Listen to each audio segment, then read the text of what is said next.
Hello student, this is Omprakash Yadav from Geobazar Greater Noida, Mechanical Department. Today I am going to describe the procedure that how to perform the gyroscopic experiment. So this is our gyroscopic setup. Let us see what is the gyroscope, what is the gyroscopic couple, and what are the different axes. So what is the gyroscope? So a rotor which axis is free to rotate. जैसे कि आपका rotor है, and this is its axis, and this axis is free to rotate. So this is what the gyroscope. So what is the gyroscope? A rotor with which axis is free to rotate. A spinning rotor which axis is free to rotate. That is what the gyroscope. That is what the gyroscope. So, axis about which this rotor is rotating, that is known as the spin axis, and axis about which this spin axis is rotating. So this is the spin axis. This is rotating about what? This axis. So this is known as the axis of precession, and the angular velocity at which this spin axis rotates about the precessional axis, that is known as the precessional angular velocity. So how to measure this speed? Just by tachometer, by putting here, we can measure what is its speed.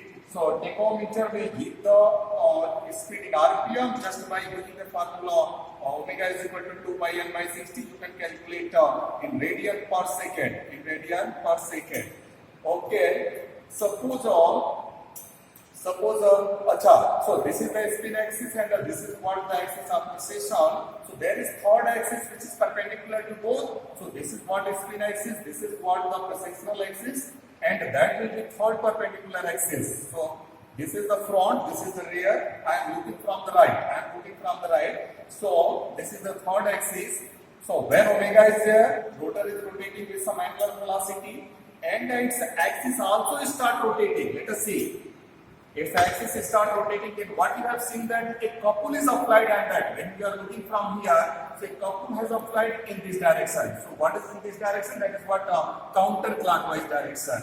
So when a rotor is rotating and its axis also start rotating, then a couple is applied along the third perpendicular axis. That couple is known as the gyroscopic couple. So let us see what is the physics behind that. So that gyroscopic couple is because of what? So this is because of what? Rate of change of direction of angular momentum. Not due to the rate of change of magnitude of angular momentum. This is only because of rate of change of direction of angular momentum. That is the gyroscopic couple. So for the aircraft, see, this is very dangerous. You have to manage it while you are taking a turn. Actually, when you are moving straight, there is no problem. There is only omega, but omega is 0. So gyroscopic couple will be 0. But as soon as you start to take the right or left turn, then there will be a gyroscopic couple. Suppose that ship or aircraft is moving, and this is the rotor of aircraft. They are moving in clockwise direction. Now I want to take left turn. Let us see what is happening. Suppose this is the aircraft, this is the front, and this is the rear. So from the rear I am looking. So this rotor is rotating with some angular velocity omega in clockwise direction. Now I am going to take the left turn. Let us see what is happening. So what will happen? Let us see. Your aircraft will turn in this direction and that will crash. Acha, let us see that what will happen when you are taking the right turn. So when you are taking the right turn, then the front will dip. So again this will rotate and they will crash. So what we are getting that due to gyroscopic couple, your aircraft can crash. Okay. So how to avoid this problem? So we are using a gyro compass unit in the aircraft. So we are putting a rotor, that is gyroscope which rotor is just moving opposite to the direction of this rotor. So in the gyro compass unit, we are also making one rotor that is moving just opposite to this. So when we are taking the left turn, gyroscopic couple due to the rotor is in this direction. So in the gyro compass unit, same gyroscopic couple will be applied in the opposite direction because its velocity is in opposite direction. So couple will be in the opposite direction. So these both are getting utilized. So we are using gyro compass unit while we are taking the right or left turn. Okay, so now let us start that how to take the reading. So just by tachometer, we can reading from here what is its speed, that is convert into radian per second. So I know the omega. Now let us how to measure the omega p. So what we are doing here is a scale. So in degree, scale in degree, and this is the pointer. So this is the pointer. Now we are putting some weight here. Some weight. Let us put some weight. So here I am having one weight. Let us put this one. This one. So let us see what is happening. So just I am putting a weight. Suppose I am putting. So before putting the weight, you hold it. You hold it and you note down that pointer is at what. So this is at 250. This is at 250. Now you start the stopwatch and let us see that in how much time, how much this will rotate. So what is the omega is here, omega p is here, so gyroscopic will be there. If omega is here, gyroscopic couple is here, so omega p will be there, right? This what the spin axis will start moving. Let us see. Let us see. As I am leaving this spin axis will start moving, and its angular velocity is known as omega p, that is recessional velocity.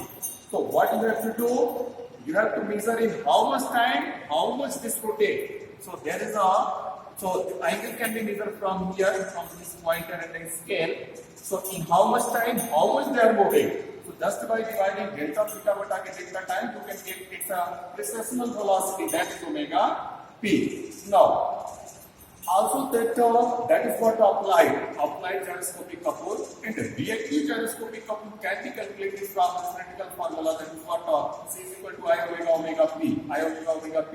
So I omega p and this theoretical, that was what the active. Now reactive gyroscopic couple and active gyroscopic couple can be calculated just by, so from here what is the distance, that is L is equal to 0.2 meter, and by measuring the weight of this, so by measuring this weight you can calculate that W into L will be what the applied couple. That applied couple should be theoretically equal to what the experimental couple, but because of friction the experimental will be little bit less.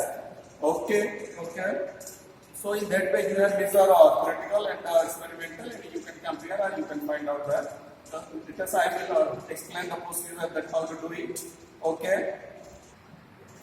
Okay. So let us see that how we have noted a reading. One reading I have taken. So let us see that how. So I have measured. I have got its speed is 1040. Here is speed in RPM. So this is 1040. Now this is omega in radian per second. So just by using this formula 2 pi n divided by 60. So 2 pi n divided by 60. So I am getting angular speed of the rotor as 108.9. So same thing I have put here. Now weight of the pen in Newton. So weight W is equal to what? mg.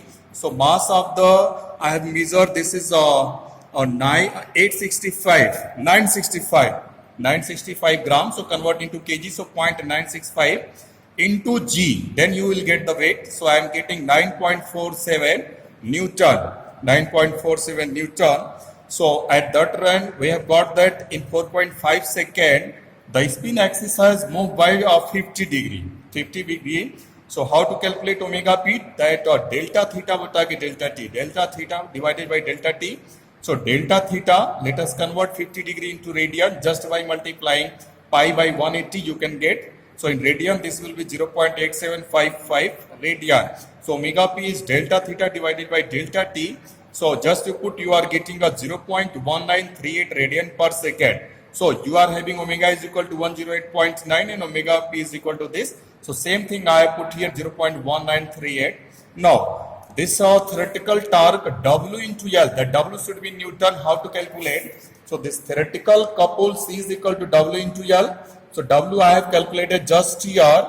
W is here 9.47 into distance. Distance was 0.22, so we are getting 2.08. Newton meter. So this is what the theoretical are applied. Theoretical are applied. Let us see how much is the reactive gyroscopic couple, or we can say the experimental. So we are having the formula for that. The I, mass moment of inertia of rotor, this omega, the angular velocity of rotor, omega p, angular velocity of precession, that is precessional velocity. So I know that moment of inertia I is equal to 0.08 kg per meter square, and omega p already we have calculated. Just to put it, and you are getting 1.688 Newton meter. So applied is 2.08, and we are getting reactive as 1.688. So there is a difference in this value. So that is because of what? Friction available in the bearing. Because of friction, air resistance, there is a difference. That should be less, that should be more. So that loss is because of that. If you want to calculate how much is error, so that error can be calculated just theoretical minus experimental. That is what applied minus reactive, what are applied into 100. So just I am getting, so how much, just this can be calculated, 2.08 minus this. So you will get the error, how much error you are getting. Okay, so in that way you can do the calculation for the other reading also, and then you can take the average. So now, so what you are concluding that you can conclude that how much is the theoretical, how much is the reactive gyroscopic couple, this thing, and you can verify that these both value are close or how much error is there. So what precaution you have to take? So that rotor is rotating at a very high speed. You don't touch the rotor. You don't touch the rotor, because if there are minus fine lines on that, that can destroy your hand. So let us don't touch the rotor. Okay. Let us speed increase slowly, and always be somewhat away from the rotor, because that are rotating at a very high speed. Okay, so in that way you can perform the experiment. Okay, thank you very much.